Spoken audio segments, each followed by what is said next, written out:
আজকে আমাদের এই যে আজকে যে আমাদের রাস্তা উদ্বোধন হবে এই এইচবিবি, এটা আমাদের মুন্সিগঞ্জ ইউনিয়নের আমাদের চেয়ারম্যান মহোদয়, মুন্সিবাজার ইউনিয়নের আমাদের মাননীয় জাতীয় সংসদ সদস্য জনাব মোহাম্মদ মুজিবুর রহমান চৌধুরী স্যার আমাদের মাঝে উপস্থিত আছেন।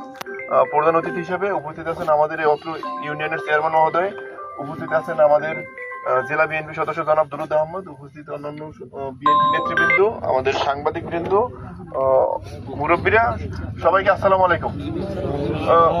বক্তব্য দিব না, অনেক লেট হয়ে গেছে আমাদের আসার জন্য, আপনারা প্রায় 2-2.5 ঘন্টা ধরে এখানে বসে আছেন। শুধু এটুকু বলবো যে আপনাদের এই অঞ্চলটা যখন অবহেলিত ছিল,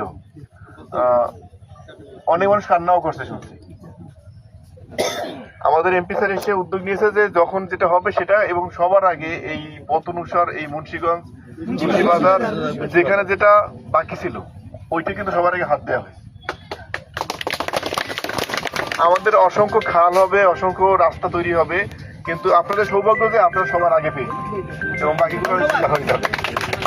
আর এই যে আমাদের কাজের যে ধারাবাহিকতা, এটা বলা থাকবে যে আমরা একটা রাস্তা করেই যে আমাদের অংশটা শেষ তা না, যতগুলা কাজ করা দরকার আমরা এমপি স্যারের কথা বলেছি, স্যার বলছে আপনারা দেন, আমরা নিউ লেটার পাঠাইছি, আগামী 5 বছরের ভিতরে ম্যাক্সিমাম কাজই হয়ে যাবে আশা করি।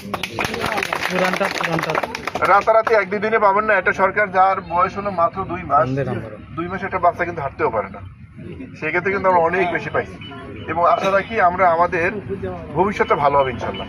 তো সবাইকে ধন্যবাদ জানাচ্ছি। আমি আমাদের মাননীয় জাতীয় সংসদ স্যারকে একটু কিছু বলার জন্য অনুরোধ করছি।